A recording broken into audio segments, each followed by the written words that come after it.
اس کے بغیر اچھے اعمال بھی کسی کام کے نہیں ہیں اگر یہ عقیدہ نہ ہو. تو شاعر کہہ رہا ہے کہ ہمارے پورے دل و جان سے میں یہ بات تسلیم کرتا ہوں، پوری محبت کے ساتھ، میں پورے ہوش و حواس کے ساتھ، پوری گارنٹی کے ساتھ میں یہ بات کہتا ہوں، اور میرے دل و دماغ کے اندر یہ بات رچی ہوئی ہے، بسی ہوئی ہے کہ نبی کریم صلی اللہ علیہ وسلم جیسا اس کائنات میں کوئی بھی نہیں ہے. تو یہ بہت پیارا شعر ہے، اور آگے پوری نعت ہی بہت پیاری ہے. اور نبی کریم صلی اللہ علیہ وسلم کی محبت میں ہم دیکھیں گے اس کو ایسے لگتا ہے کہ جیسے بس ڈوب کر اس کو لکھا گیا ہے. تو یہ ہماری یہ تشریح تھی. تشریح کے اندر آپ نے کوئی رٹا نہیں لگانا، آپ نے بس یہ دیکھیں نا، ہم جس طرح ہم آپس میں بات کر رہے ہیں، اور یہ آپ کو میں نے سمجھایا کچھ باتیں، اور پھر یہ ہوتا ہے کہ میں نے ہم کے اندر بھی یہ بات کہی تھی پہلے آپ کو کہ شعر جو ہوتا ہے نا، اس کو سمجھنے کا انداز آپ کا مختلف ہو سکتا ہے، میرا مختلف ہو سکتا ہے. ہو سکتا ہے آپ جب یہ شعر کی اس کی تشریح جب سن رہے ہیں تو آپ کے ذہن کے اندر کوئی اور بھی اچھے اچھے خیالات آ رہے ہوں. تو آپ نے صرف انہی خیالات کو یاد نہیں کرنا یا انہی الفاظ کو یاد نہیں کرنا، بلکہ آپ نے اس شعر کو سمجھ کر، مقصد ہے ہمارا یہاں پر شعر کو سمجھانا، ورنہ دیکھیں نا میں اس کی تشریح پوری کی پوری لکھ دیتا آپ کے سامنے، ٹھیک ہے، کہ آپ نے اس کو دیکھنا ہے اور اس کو بس یاد کرنا ہے. نہیں، یاد نہیں کرنا، آپ نے شعر سمجھ لیا، تشریح اس کی سمجھ لی، اب اس کو اپنے الفاظ کے اندر کھول کر بیان کریں گے. اور جب آپ بسم اللہ پڑھ کر اس کو لکھنا شروع کریں گے نا، تو پھر جو ہے یہ دیکھیے گا آپ کی بہت ساری چیزیں، بہت ساری جو ہے وہ اچھی اچھی باتیں آپ کے ذہن کے اندر آتی رہیں گی، اور آپ اس کو لکھتے چلے جائیں گے. یہ ہمارا دوسرا شعر ہے، اور یہ اس کو پہلے شعر پڑھتے ہیں. کہتے ہیں کہ اے براہیمی و ہاشمی خوش لقب، اے تو عالی نسب، اے تو والا حسب، دو دمان قریشی کے در سمی، تجھ سا کوئی نہیں، تجھ سا کوئی نہیں. یہ شعر تھوڑا سا مشکل ہے، اس کا ہم پہلے مشکل الفاظ اس کے مشکل ہیں، اس کے ہم پہلے دیکھتے ہیں اس کے مشکل الفاظ کے معنی. خوش لقب کا مطلب کیا ہوتا ہے؟ اچھے لقب والا. اور عالی نسب کا مطلب اونچے گھرانے کا. والا کا مطلب ہوتا ہے بلند، اونچا. اور حسب کا مطلب خاندانی شرف، خاندانی سلسلہ. تو اب دیکھیں والا حسب کا مطلب کیا بنا؟ بڑی بزرگی والا. یہ جو ہم نے پڑھا نا، یہ والا حسب، بڑی بزرگی والا. اور دو دمان کا معنی خاندان، قبیلہ. یہ ایک قبیلے کا نام بھی ہے ایران کے، لیکن جو ہے نا یہاں پر اس سے مراد خاندان اور قبیلہ ہے. در سمی، یہ جو لفظ ہے در سمی، در سمی قیمتی موتی. در کا مطلب موتی اور سمین کا مطلب قیمتی.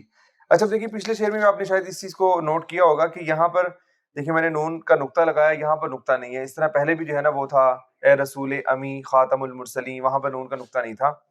تو یہ نون کا نقطہ لگانا یا نہ لگانا یہ شاعر کی اپنی وہ اس پر ہوتا ہے کہ بعض مرتبہ وہ شعر کا وزن بیلنس کرنے کے لیے، اس کو بیلنس کرنے کے لیے کسی جگہ پر نقطہ لگا دیتے ہیں اور کسی جگہ پر نقطہ ہٹا دیتے ہیں.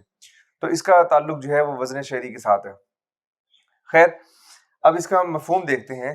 وہ شاعر کہتا ہے کہ اے ابراہیمی اور ہاشمی جیسے خوبصورت القابات پانے والے، آپ بہت اونچے گھرانے کے ہیں اور بہت بلند مرتبے والے ہیں. یہ دیکھیں یہاں تک ہم نے پہلے مصرے کا ہم نے وہ کر لیا کہ اے ابراہیمی. یہ براہیمی کے اندر دیکھیں نا، اب ابراہیمی لفظ ہے لیکن یہاں پر براہیمی انہوں نے لکھا ہے. یہ الف کیوں گرا دیا؟ یہ وزن کو، شعر کے وزن کو بیلنس کرنے کے لیے. شعر کو کے وزن کو بیلنس کرنے کے لیے کسی جگہ پر یا بڑھا دیتے ہیں، کسی جگہ پر کوئی چیز گرا دیتے ہیں، کوئی کم کر دیتے ہیں یا کوئی زیادہ کر دیتے ہیں. تو یہ شاعر جو ہے اس میں کر سکتا ہوتا ہے، یہ اس سے لفظ غلط شمار نہیں ہوتا، بلکہ وہ شعر کو بیلنس کرنے کے لیے اس طرح کیا جا سکتا ہے.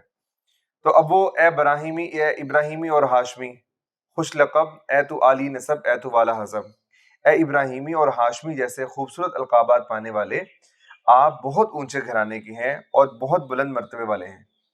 اور اے خاندان قریش کے قیمتی موتی. دوسرا مصرع دیکھیں، اے خاندان قریش کے قیمتی موتی، آپ جیسے مرتبے اور بزرگی والا کوئی نہیں ہے.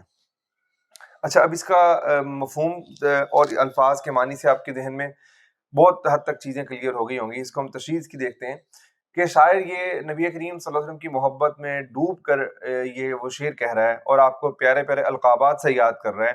وہ کہہ رہا ہے کہ آپ کا لقب ہے ابراہیمی. کتنا پیارا لقب ہے کہ آپ ابراہیمی ہیں، ابراہیم علیہ السلام کی اولاد میں سے ہیں. وہ اتنے بڑے نبی تھے اور ان کے اولاد میں سے ہیں، اور آپ کا دین ملت ابراہیمی ہے، ٹھیک ہے.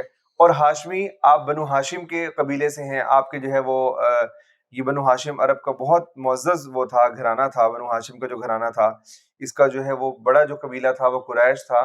تو اس کے اندر جو ایک شاخ تھی بنو ہاشم کی، اس سے آپ کا تعلق ہے اور اس کے آپ سردار ہیں. تو ابراہیمی اور ہاشمی دونوں ہی بہت پیارے القابات ہیں کہ اے تو عالی نسب اے تو والا حسب، القابات بھی اتنے پیارے ہیں۔ اور یہ دیکھیں نا، اب یہ دونوں ہاشمی اور ابراہیمی کو انہوں نے ذکر کیا۔ ابراہیم علیہ السلام بھی آپ کی بڑے دادا ہیں، ان کے آپ صلی اللہ علیہ وسلم ان کی اولاد میں سے ہیں، اور ہاشمی آپ بنو ہاشم عرب کا بہت معزز اور بہت زیادہ جو ہے وہ عزت والا گھرانہ جو ہے وہ سمجھا جاتا تھا۔ تو آپ کا خاندان اے عالی نسب، عالی نسب کا انہوں نے کیا مطلب کیا تھا؟ اونچے گھرانے کا، کہ آپ بہت اونچے گھرانے کی ہیں۔ اے تو والا حسب، آپ بہت بزرگی والے ہیں، اور آپ کا خاندان جو ہے بہت بزرگی والا ہے۔ ہم اس میں یوں کہہ سکتے ہیں کہ شاعر اس شعر کے پہلے مصرے کے اندر نبی کریم صلی اللہ علیہ وسلم کی جو خاندانی جو مرتبہ تھا آپ کا، اور خاندانی فضیلت تھی اور خاندانی جو عزت تھی، اس کو بیان کر رہا ہے۔ وہ شاعر کہہ رہا ہے کہ ایسا نہیں ہے کہ نبی کریم صلی اللہ علیہ وسلم کی جو فضیلت ہے وہ اللہ تعالیٰ نے نبی بننے کے بعد آپ کو فضیلت عطا فرمائی، بلکہ آپ صلی اللہ علیہ وسلم کی پیدا ہوتے ہی آپ صلی اللہ علیہ وسلم کی فضیلت ہی فضیلت ہے، اور آپ صلی اللہ علیہ وسلم کی جو شان ہے وہ آپ کی جو روحانی جو شان ہے اللہ تعالیٰ نے آپ کو جو عطا فرمائی، اور آپ کو جو ہے نبوت والی شان عطا فرمائی، وہ تو ہے ہی، وہ تو اس کے تو کیا کہنے۔ لیکن وہ شاعر کہہ رہا ہے کہ نبی کریم صلی اللہ علیہ وسلم کا خاندان بھی بہت بہترین ہے، آپ کا جو سلسلہ نسب ہے وہ بھی بہت زبردست ہے، اور وہ دنیا کے سارے سلسلوں میں سب سے بہترین سلسلہ اور سب سے جو ہے بہترین گھرانہ وہ نبی کریم صلی اللہ علیہ وسلم کا گھرانہ ہے۔ اب دیکھیں نا، یہ ابراہیمی اور ہاشمی دونوں القابات یہاں پر انہوں نے ایسے بیان کیے، اور اسی کی مناسبت سے عالی نسب اور والا حسب بیان کیا کہ ابراہیمی اور ہاشمی، اس کا تعلق آپ کے خاندان کے ساتھ ہے نا، کہ خاندان آپ کا کون سا ہے؟ ابراہیمی ہے۔ خاندان آپ کا کون سا ہے؟ ہاشمی ہے۔ تو وہ کہہ رہے ہیں کہ یہ جو القابات ہیں اور یہ حقیقت جو ہے، یہ آپ کو پوری دنیا کے اندر آپ کے خاندان کو سب سے زیادہ ممتاز کرتی ہے۔ آپ پورے دنیا کے اندر سب سے زیادہ عزت والے گھرانے کے ہیں، اور سب سے اونچے گھرانے کے آپ فرد ہیں۔ اچھا، اس کے بعد پھر دوبارہ وہی جو ہے نا، یہی بات اس کو دوسرے مصرے کے اندر دوسرے انداز میں بیان کر رہے ہیں کہ دو دمانے قریشی کے در سمین، کہ قریش جو قریش کا جو قبیلہ ہے، دو دمان کا مطلب قبیلہ، اس کے آپ قیمتی موتی ہیں۔ جس طرح آپ نے لفظ پڑھا ہوگا چشم و چراغ، کہ فلاں صاحب جو ہیں اپنے خاندان کے چشم و چراغ ہیں۔ چشم و چراغ کا مطلب کیا؟ کہ ایک ایسا شخص ہے اپنے خاندان کا جس کے اوپر لوگ فخر کر سکتے ہیں، جو پورے خاندان کا نام روشن کرنے والا ہے۔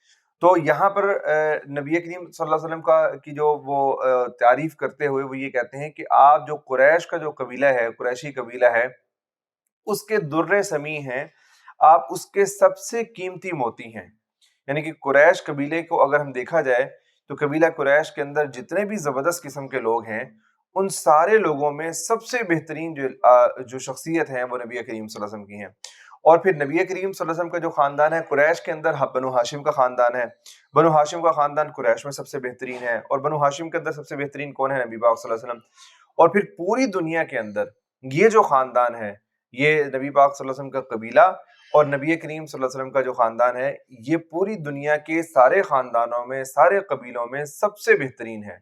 وہ کہتے ہیں کہ اے دو دمانے قریشی کے در سمین، یہ جو قریش قبیلے کے جو آپ قیمتی موتی ہیں، میرا عقیدہ اور میرا یقین ہے کہ تجھ سا کوئی نہیں، تجھ سا کوئی نہیں، کہ آپ جیسا تو کوئی ہو ہی نہیں سکتا، آپ کے جیسا بزرگی والا، آپ کے جیسا شرافت والا، آپ کے جیسا خاندان والا، آپ کے مرتبے والا، وہ میرا عقیدہ اور یقین ہے کہ پوری کائنات میں آپ جیسے مرتبے والا کوئی بھی نہیں ہے۔ تو یہ ہم اس کو دیکھیں گے کہ شاعر نے اس شعر کے اندر، ہم یوں بھی بیان کر سکتے ہیں کہ شاعر نے اس شعر کے اندر نبی کریم صلی اللہ علیہ وسلم کی خاندانی بزرگی کو بیان کیا ہے۔ آپ کی نبوت والی بزرگی اور آپ کی جو ہے رسالت والی فضیلت، وہ اس کو نہیں یہاں پر بیان کر رہے، بلکہ یہاں پر نبی پاک صلی اللہ علیہ وسلم کا جو خاندان ہے وہ کتنا بلند مرتبہ ہے، آپ کے خاندان کے مرتبے اور بزرگی کو بیان کیا جا رہا ہے کہ وہ پورے دنیا کے اندر، پورے جہان کے اندر سب سے بہترین ہے، اور آپ جیسا کوئی نہیں ہے۔ تو یہ ہمارے دو شعر مکمل ہو گئے۔ تو اب ہم اگلے شعر کی طرف جاتے ہیں۔ اگر کوئی بات پوچھنی ہو تو آپ ضرور پوچھیے گا کمنٹ سیکشن میں۔ اللہ حافظ، السلام علیکم۔